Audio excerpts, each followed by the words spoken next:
Among England's most celebrated rulers stands Elizabeth I, the final monarch of the Tudor bloodline. History remembers her as brilliant, calculating, compassionate, and remarkably astute. Yet behind the carefully crafted image of the Virgin Queen lay mysteries that would remain buried for over 4 centuries. Her body, preserved in death as it had been adorned in life, held secrets that would eventually force historians to reconsider everything they thought they knew about England's golden age. The story of what scientists discovered when they finally examined Elizabeth I's remains is not merely a tale of historical curiosity. It is a revelation that bridges the gap between legend and reality, exposing the human suffering concealed beneath the crown and the astonishing genetic heritage that may have shaped one of history's most formidable leaders. A clandestine operation beneath Westminster.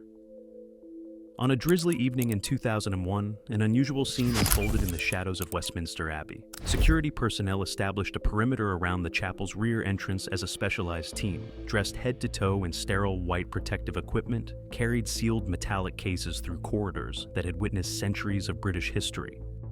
No press releases were issued, no explanations were offered to curious onlookers. The operation was conducted under absolute secrecy. Only years afterward would classified documents reveal what transpired that night. British researchers had initiated a covert exhumation of Queen Elizabeth I, whose body had rested undisturbed in Britain's most hallowed royal burial site for more than 400 years. Official justifications cited preservation assessment and Tudor-era genetic studies. However, those within scholarly circles understood the true motivations ran far deeper. For generations, academics had waged fierce debates over fundamental questions about the monarch's health, ancestry, and cause of death. Contradictory historical accounts created more confusion than clarity. Theories range from dermatological conditions to reproductive abnormalities, with some even questioning whether Elizabeth was truly the biological offspring of Henry VIII. These unresolved questions transformed the exhumation into a closely monitored, yet strictly confidential undertaking. The 17-member research team represented a collaboration between Britain's Royal Institute of Genetics and the Institute of Forensic Anthropology. They received precisely 7 hours of access to the tomb, operating under constant surveillance by royal representatives and elite security forces. Personal recording equipment was confiscated upon entry, and all documentation required direct authorization from Buckingham Palace before any potential release. Elizabeth I's remains lay within a lead coffin measuring nearly 10 centimeters in thickness, a standard 16th century preservation technique designed to prevent air exposure and mold growth. Surrounding the lead container was deteriorated oak wood, wrapped in cloth shrouds saturated with aromatic compounds and cedar oil. When researchers lifted the coffin lid, a frigid draft emerged, carrying with it a distinctive metallic scent and a peculiar dust that glittered with golden particles. Laboratory analysis later determined this shimmering dust consisted of crystallized lead salts, created through centuries of chemical interaction between residual cosmetic powder on the Queen's face and the coffin's metal composition. The preservation quality exceeded expectations. The skull remained structurally sound. Dental decay was minimal. The clavicle and arm bones, though encased in hardened shroud material, showed remarkable integrity. To minimize potential damage, the forensic team extracted only minimal samples: several strands of resin-adhered hair, a fragile fingernail fragment, a 3-centimeter section of clavicle bone, and 1 loose wisdom tooth. Each specimen was placed in a vacuum-sealed glass container, meticulously labeled and cataloged. The sampling process occurred in complete silence. Infrared cameras documented every movement, ensuring no artificial lighting compromised the biological materials. Following sample collection, the team performed a resealing ceremony according to Church of England protocols. An Anglican priest delivered a brief prayer, concluding a procedure that ultimately lasted nearly 8 hours. No photographs were ever released to the public. The legal complexities surrounding this exhumation demanded exceptional care. After all, the tomb contained the remains of a national icon. The coffin could only be opened with explicit permission from the reigning monarch, Queen Elizabeth II. That permission came with stringent conditions. The body must remain in place, no photographic documentation of facial features, and all research findings would be classified within the royal family's restricted archive system. A single science journalist from the Times was permitted to observe, bound by an oath of complete confidentiality until official authorization for disclosure. Once resealed, the samples were immediately transported to a high-security biological research facility in Cambridge, where they underwent isolated analysis using ancient DNA extraction techniques, the same methodologies applied to Egyptian mummies and Neanderthal specimens. Each sample was processed multiple times to eliminate any possibility of modern contamination. Initial results emerged after more than 6 months of painstaking work. The extracted genetic sequences proved remarkably intact, for remains exceeding 4 centuries in age. Yet when researchers analyzed the data, they discovered something that would fundamentally challenge accepted historical narratives: an unexpected genetic heritage. The first genetic analysis results contained an anomaly: non-European DNA markers. Initially, experts suspected sample contamination. They immediately initiated comprehensive verification protocols using 3 independent methodologies: amplified gene replication, genetic marker comparison, and complete sequence decoding. All 3 approaches yielded identical results. Queen Elizabeth I's DNA contained genetic signatures originating from outside Europe, specifically from Eastern Mediterranean populations. The margin of error was negligible. This discovery necessitated a complete review of Tudor dynasty genealogy. According to established historical records, Elizabeth the Tudor was the daughter of King Henry VIII and Anne Boleyn, both of supposedly pure English noble lineage. However, the genetic evidence contradicted this narrative. The predominant portion of her mitochondrial sequence did not derive from Anglo-Saxon or Norman sources. Instead, it matched characteristics associated with Moorish populations, people of North African ancestry who had settled throughout medieval Spain. 2 primary theories emerged to explain these findings. The first suggested Moorish genetic heritage might have entered the royal bloodline through Henry VIII's multiple marriages. Historical scholars noted that Catherine of Aragon, Henry VIII's first wife and mother of Mary the Fern, descended from ancestors in southern Iberia, a region profoundly influenced by Moorish culture during centuries of Islamic rule.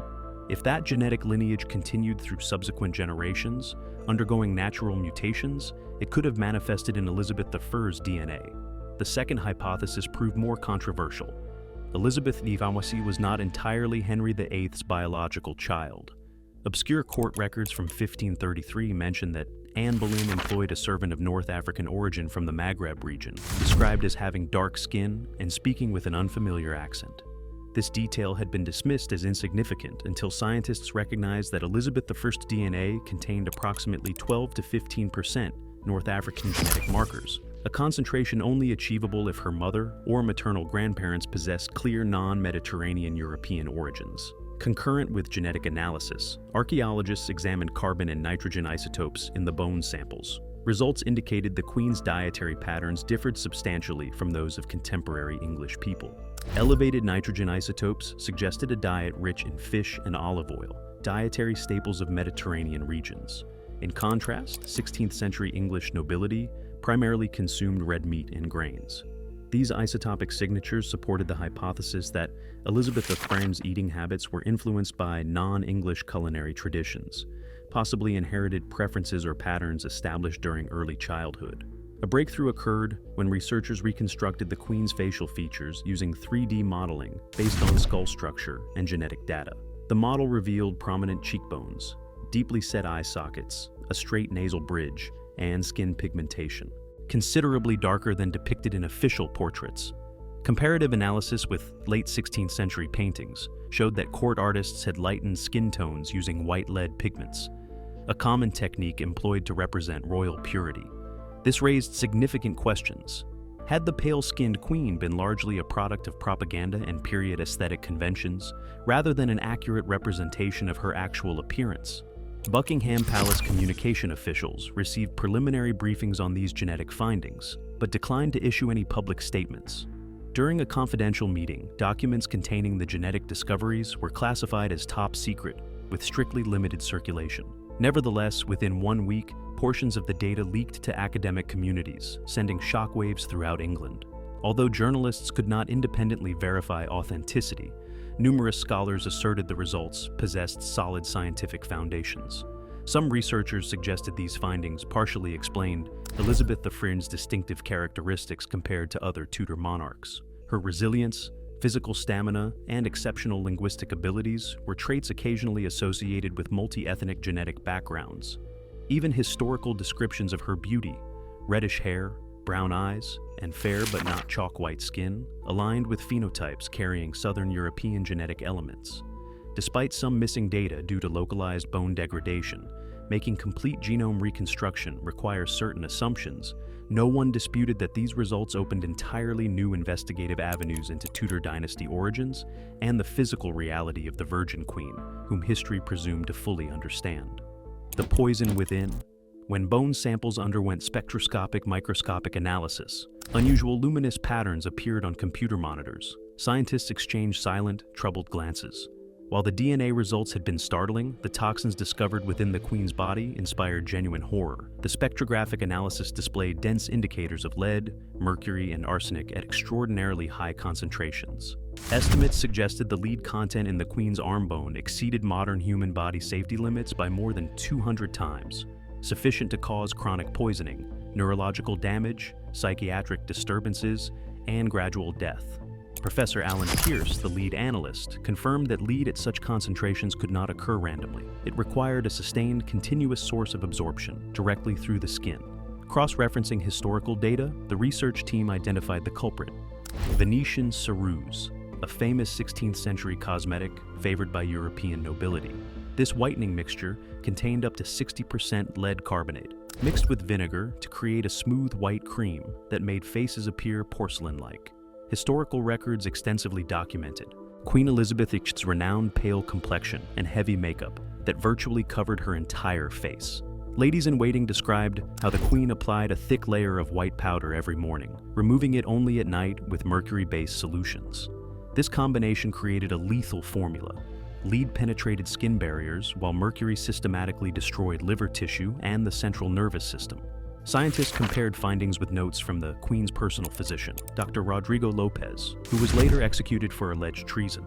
A surviving medical entry described Elizabeth I's condition: hand tremors, sores spreading around the neck, and occasional mid-sentence memory lapses during council meetings. These symptoms precisely matched chronic lead poisoning profiles. When the human body absorbs heavy metals over extended periods, lead ions accumulate in bones, gradually replacing calcium, causing bone brittleness and permanent neurological disorders. To verify their findings, specialists compared metal concentrations in the Queen's bone sample with other remains from the same historical period, including a London nobleman and a Norfolk countess. The disparity was staggering.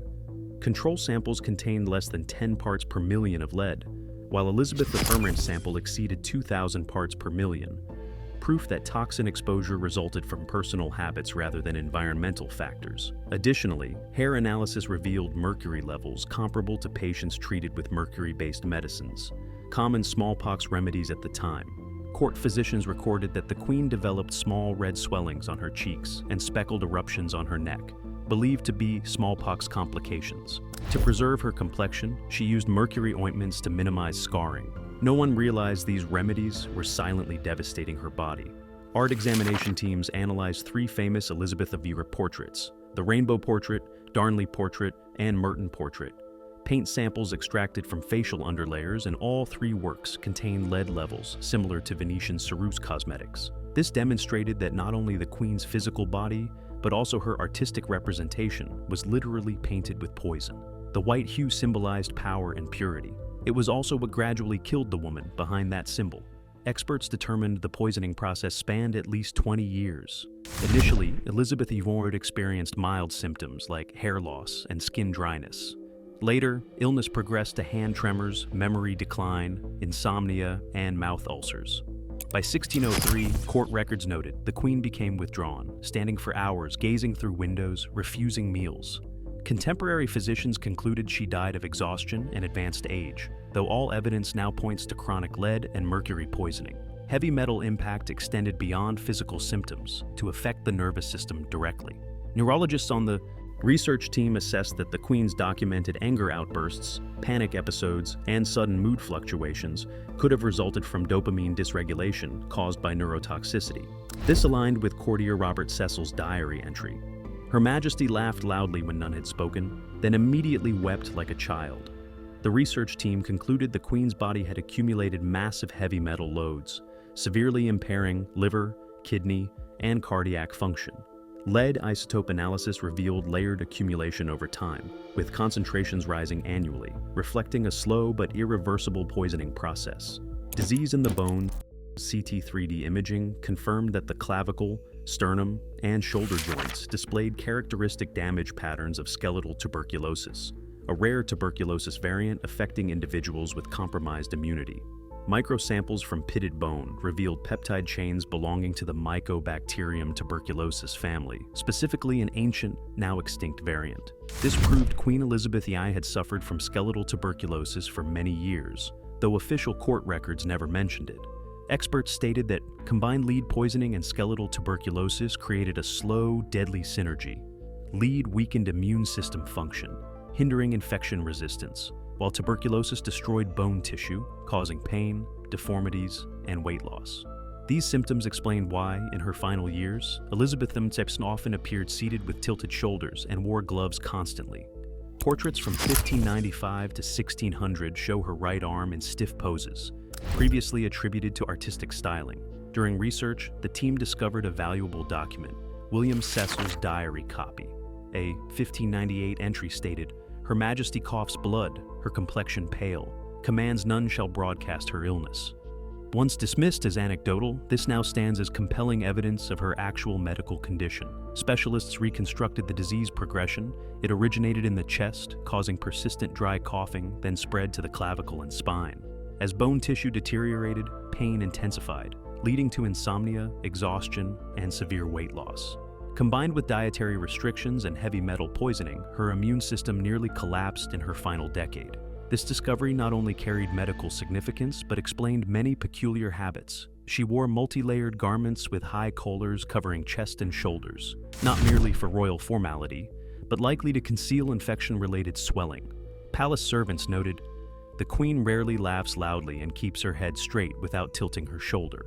These details reveal she endured constant pain while maintaining royal composure.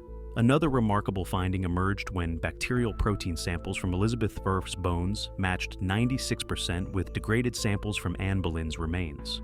Though incomplete, this suggests possible hereditary or congenital transmission. Elizabeth may have carried tuberculosis bacteria since childhood, with the disease fully manifesting only when her body weakened in middle age. The final portrait scientists synthesized genetic, chemical, and histological data to reconstruct the Queen's medical profile between 1590 and 1603. Her body suffered 3 concurrent afflictions: chronic lead and mercury poisoning, damaging liver, kidneys, and nervous system, skeletal tuberculosis causing progressive bone loss and insomnia, severe psychological strain from political isolation and decades of rule. These forces drove her body into irreversible decline. Historians now view the Virgin Queen differently. Her restraint and composure may not have been purely political strategy, but the endurance of a woman concealing relentless suffering. In final council meetings, she often braced one hand on her chair, eyes fixed ahead. Scientists believe this was not thoughtful posing, but an effort to maintain balance during chest pain waves. The final report concluded Elizabeth I did not die merely of age or exhaustion, but from combined effects of lead poisoning, chronic skeletal tuberculosis, and multi-organ failure. Her body endured silently until it could no longer sustain life. This revelation astonished the scientific community and reshaped understanding of one of history's most powerful monarchs. The Queen who established England's early empire lived much of her life in illness, solitude, and pain. What history once interpreted as coldness may have been suffering's visible mark. When final samples were sealed and Elizabeth I's coffin closed again, scientists stood silently, understanding they had crossed boundaries between truth and legend, where science not only decodes DNA, but uncovers hidden human destinies. What was found in Elizabeth I's remains was not merely disease traces, but a reminder that power, beauty, and glory remain powerless before nature's laws. That was the final secret revealed after more than 400 years.